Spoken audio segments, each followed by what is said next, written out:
menyatakan kecewa dengan bawahannya yang melakukan aksi pamer harta melalui komunitas motor gede di Direktorat Jenderal Pajak.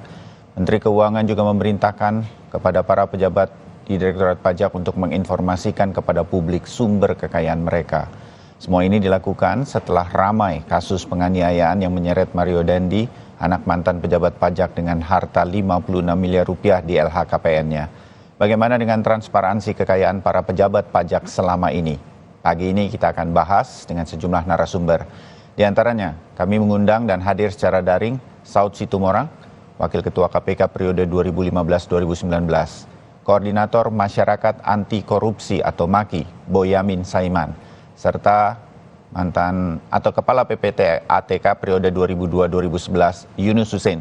Pak Yunus, Mas Boyamin, Bang Saud, selamat pagi. Salam sehat untuk Anda semua. Selamat pagi. Ya. Harian Kompas hari ini menurunkan juga tajuk rencananya. Beberapa hari belakangan ini Kompas juga mengatakan bahwa ini mencemaskan. Dalam satu kasus kita melihat berbagai pelanggaran. Utamanya adalah yang juga menyorot, kita mengutamakannya karena sekarang pajak sedang dipungut sedemikian rupa untuk pemasukan negara, tapi pejabat pajaknya menuai ketidakpercayaan di tengah masyarakat. Di media sosial nyinyir banget sudah mengenai para petugas pajak di negara ini. Nah, Pak Yunus, ini LHKPN menurut Pak Ivan, Ketua PPATK, Kepala PPATK sekarang ini 2012. Sebenarnya LHKPN ini dan data juga ternyata banyak yang belum melaporkan para pejabat negara ini. Banyak ya yang mencurigakan, bahkan di zaman Bapak menjadi Kepala PPATK sedemikian rupa, dan diserahkan kemana dan mengapa kemudian kalau melihat kasus ini menurut Pak Yunus terhambatnya di mana? Sehingga dari 2012 baru ketahuan ke publik setelah ada kasus penganiayaan dulu. Pak Yunus. Baik, makasih. Jadi untuk menjawab ini harus diperjelas dulu. Ada LHKPN yang dibuat pejabat, belum disentuh oleh KPK ataupun PPATK, dan LHA, laporan hasil analisis atau bisa laporan hasil pemeriksaan PPATK. Ini dua hal yang sangat berbeda ya. Kalau LHA itu dibuat berdasarkan laporan-laporan transaksi keuangan dari penyedia jasa keuangan, penyedia barang dan jasa, mereka yang mengidentifikasi transaksi mencurigakan itu melaporkan ke PPATK. Lalu PPATK memperdalam, menganalisis ya, dengan berbagai data, termasuk data LHKPN juga dipakai dalam rangka mendalami LHA itu. Jadi LHA itu bukan barang mentah. Nah, yang saya anggap kenapa tidak begitu jalan, saya duga ada mispersepsi di KPK bahwa LHA itu sama dengan pengaduan masyarakat, DUMAS, masih dianggap mentah, tidak harus diklarifikasi. Lalu padahal kalau menurut saya ini udah penyelidikan pendahuluan, seharusnya KPK sebagai penyidik ya, itu langsung melakukan penyelidikan. PPATK kan seperti gelandang dalam permainan bola, midfielder, kasih umpan ke penyidik termasuk KPK. Kalau udah dapat umpan ini udah diolah demikian rupa oleh para ahli ya, analis di PPATK, harusnya dilakukan dengan penyelidikan. Bukan dianggap sebagai pengaduan masyarakat lagi, bukan. LHA ini harus ditindaklanjuti dengan penyelidikan. Saya yakin waktu Anda menjadi Kepala PPATK ini sudah didiskusikan dengan KPK. Apa menurut Pak Yunus kendalanya di KPK? Saya pernah jumpa dengan teman-teman dari pengaduan masyarakat, untuk presentasi di sana juga. Mereka justru menganggap LHA itu sebagai pengaduan masyarakat. Kalau menurut saya itu keliru besar. Karena ini udah barang olahan, barang jadi dibuat oleh analis berdasarkan berbagai macam informasi. Transaksinya sudah mencurigakan dan kemudian dilaporkan. Pointersnya itu udah jelas sebetulnya. Begitu ya Pak Yunus ya? Yang melaporkan itu penyedia jasa keuangan dalam kasus ini. PPATK mendalami, mengolah, kemudian memberi nilai tambah. Setelah ada indikasi dugaan terjadi pidana, baru kita teruskan kepada penyidik gitu. Jadi barangnya udah boleh dibilang penyelidikan pendahuluan sudah setengah matang lah paling tidak. Jadi nggak perlu dianggap lagi pengaduan masyarakat. Akan dilakukan penyelidikan. Ya, nanti kita sambung ya Pak Yunus. Pak Saud, mengapa tuh KPK sampai kemudian ini udah setengah jadi sebetulnya? Saya menganggap berarti ada indikasi korupsi yang sudah sangat jelas begitu. Tetap kemudian agak lambat di prosesnya, Pak Saud. Kenapa di KPK? Ya, saya beberapa kali berkunjung ya ketika PPATK berdiri dan ketemu beberapa anak-anak pintar di sana ya. Ya. Mereka menggunakan banyak teori-teori, ada peralatan, ada sejumlah aplikasi-aplikasi yang memungkinkan sehingga mereka mengeluarkan laporan hasil analisisnya. Yang menurut saya setuju dengan Pak Yunus tadi, itu udah barang matang sebenarnya itu. Nggak ada alasan lagi masuk laci itu barang. Ah. Hanya kan waktu itu PPATK setelah era Pak Yunus pernah beberapa kali datang juga mempertanyakan apa yang dilakukan KPK ketika itu. Hmm. Saya pribadi menganggap saya orang yang paling sebel gitu ya kalau kelihatan reaksinya lambat itu ya. Ya. Kalau umpamanya beberapa kali direktur gratifikasinya bahkan dan direktur LKPN saya panggil untuk kemudian mendalamin setiap laporan harta kekayaan itu. Jangan didiemin terus masuk laci. Ya. Datangi rumahnya, kalau dia nggak bisa bertanggungjawabkan, kenakan TPPU langsung. Itu jelas kok itu. Hmm. Ketika seseorang punya harta penyelenggara negara nggak bisa dijelaskan dari mana asalnya, itu TPPU sudah. Itu hasilnya LHKPN.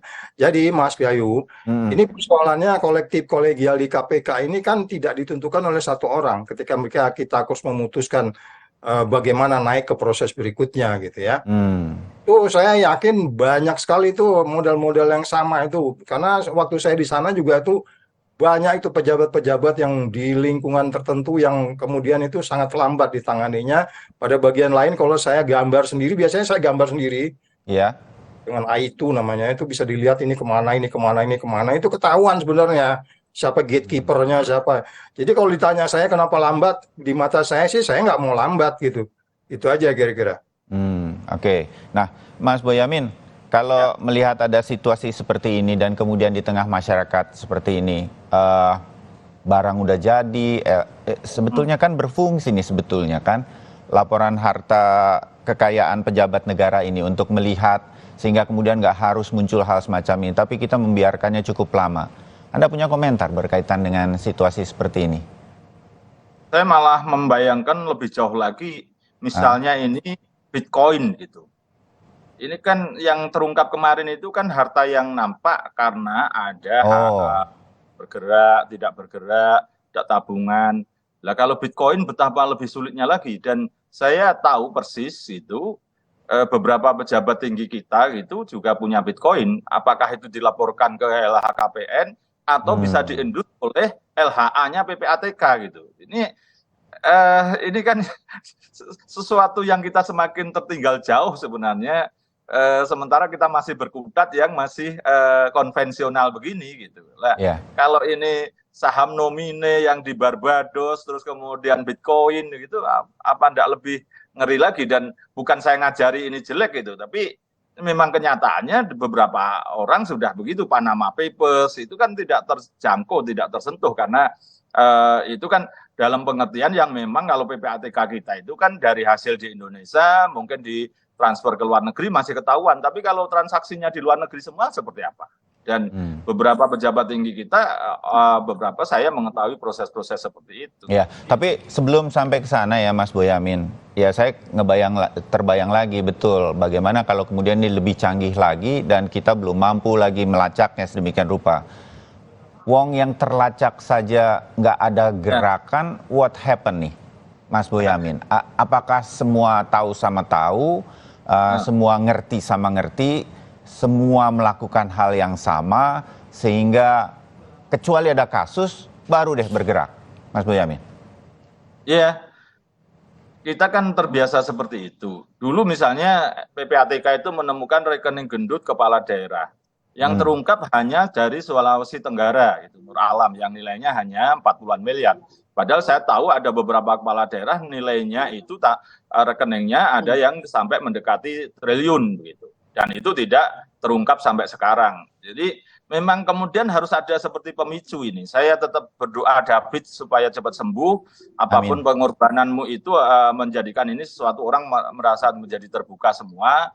Dan sayangnya memang beberapa kali saya mengajukan gugatan pra peradilan itu ketika berkaitan dengan temuan PPATK ataupun berkaitan dengan kasus korupsi seperti EKTP segala macam, sebenarnya mudah untuk penegak hukum malah menjadikan ini sebuah instrumen untuk pembuktian. Karena apa? Sudah ketahuan uangnya ada di mana dan berapa begitu. Jadi seperti kemarin di Kejaksaan Agung itu relatif itu juga menggunakan dasar dari PPATK. Memang istilahnya itu memang tidak bisa dibuka karena ada rahasia yang memang tidak boleh dibuka temuan PPATK. Tapi kalau penyidik kan boleh gitu demi penegakan hukum. Boleh. Inilah yang pada posisi inilah menurut saya memang penegak hukum kita belum terengginas, dan kemudian pada hal yang lain itu ada dugaan yang juga nakal malah digunakan untuk pemerasan gitu. Jadi ini yang sesuatu yang sangat kita prihatinkan posisi-posisi seperti ini gitu. Jadi ya sebenarnya saya pengen maju ke Mahkamah Konstitusi sebenarnya.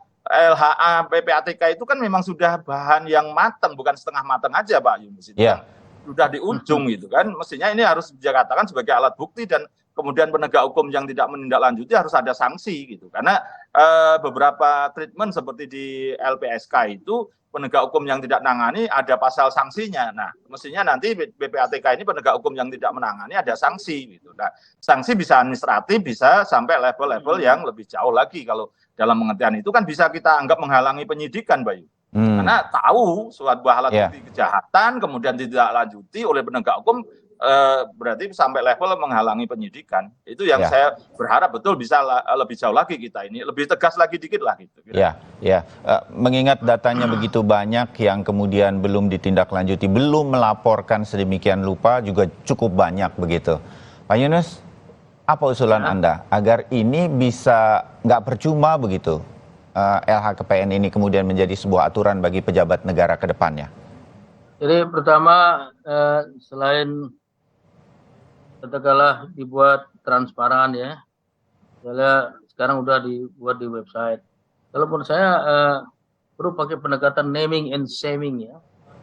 Artinya yang disebutkan namanya supaya punya efek malu begitu. Ya, asetnya berapa, kalau ada yang nggak benar kan dia malu sendiri ya. Nah, pendekatan ini murah sebenarnya karena publik yang akan mengawasi, ada pressure dari luar. Itu yang pertama kalau menurut saya. Selama ini kurang begitu dibuat transparan. Kalau kita mau tahu kita harus buka dulu satu persatu, makan waktu lama, nggak semua sempat. Tapi kalau katakanlah dibuat publish gitu, saya kira bagus ya. Yang kedua, memang harus ada follow up dari KPK. KPK mungkin kekurangan tenaga ya, karena terlalu banyak LHKPN yang diterima.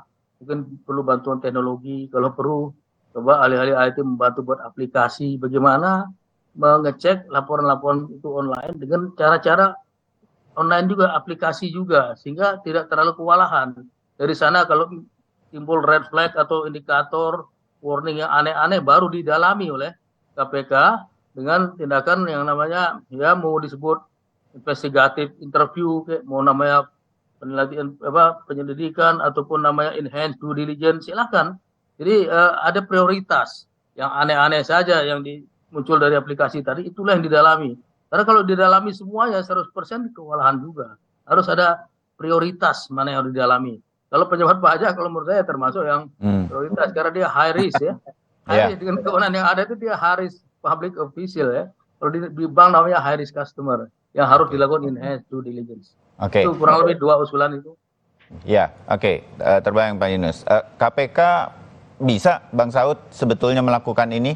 Kalau tadi sempat disebutkan kekurangan tenaga, ada benarnya juga kah begitu, Bang Saud?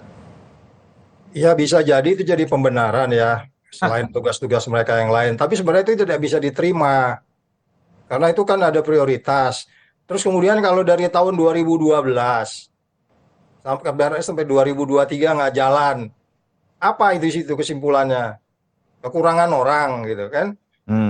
Kan jadi nggak saja itu. Jadi maksud saya gini loh, yang esensi adalah sebenarnya ketika mulai LHKPN ini dibuat, yang dimulai saat selesai reformasi tahun 1999 itu kan paling tidak di KPK itu sudah 3 kali peraturan KPK-nya dibuat.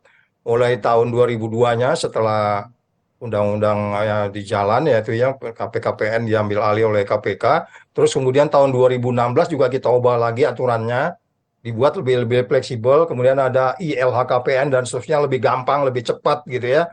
Terus kemudian berubah lagi tahun 2020 kemarin ada lagi perubahan, mendefinisikan posisi anak itu kayak apa, sehingga kemudian beberapa tempat-tempat kemungkinan dijadikan gatekeeper itu entah anak, entah menantu dan seterusnya itu bisa disasar. Tapi kembali lagi perubahan-perubahan yang 3 kali sudah dilakukan oleh KPK dalam pengertian peraturan KPK yang bisa mensasar LHKPN ini lebih berefek jera, nggak menimbulkan hasil karena memang ya itu tadi kita ini masih mainstreamnya itu selalu ngomong pencegahan. Nggak bisa, ini sekarang udah masalahnya penindakan gitu, pencegahan itu udahlah, itu udah selesai itu gitu. Jadi sekali lagi sebenarnya saatnya kalau katakanlah kekurangan orang, saya paham betul di sana, makanya saya selalu mintakan bila perlu 20.000 pegawai gitu. Oke. Kan presidennya pernah janji mau ngasih uang 10 kali lipat anggaran. Bullshit, nggak ada anggaran kan sekarang itu, nggak nambah-nambah orangnya. Gedungnya aja masih segitu-segitu aja kan, gedungnya udah penuh gitu. Jadi maksud saya gambaran besar yang memungkinkan kita untuk serius menangani aset harta kekayaan penyelenggara negara yang berawal dari isu KKN dan itu awal dari reformasi, ya kan? Setelah sekian tahun itu nggak ada apa-apanya ternyata gitu. Jadi kemudian kita mau normatifnya saja. Kalau saya bilang sudah jangan normatif, saya setuju Boyamin tadi, udah itu kenakan aja menghalangi penyidikan. Udah jelas kok, saya pernah baca itu laporan, bukan pernah, sering lah menerima laporan LHA itu bagaimana, itu udah barang matang itu. Udah jelas, nggak butuh, bukan duga-dugaan atau segala macam bahwa si A ini enggak, sudah detail. Bahkan beberapa diantaranya sudah di cross check sama teman-teman di PPATK itu kalau dia ini apa bisnis lainnya dan seterusnya, ada tambahan-tambahan yang disebut Pak Yunus tadi, ada edit value-nya. Jadi sekali lagi ini persoalannya adalah persoalan penindakan. Oke, LHKPN itu pencegahan, tapi mainstream berpikir kita itu harus penindakan gitu. Jangan ini pencegahan kemudian otak mikirnya itu cuma pencegahan gitu, enggak. Ini pencegahan, berpikirnya penindakan gitu loh. Baik, kita sambung nanti dan perdalam lagi setelah jeda. Tetap bersama kami.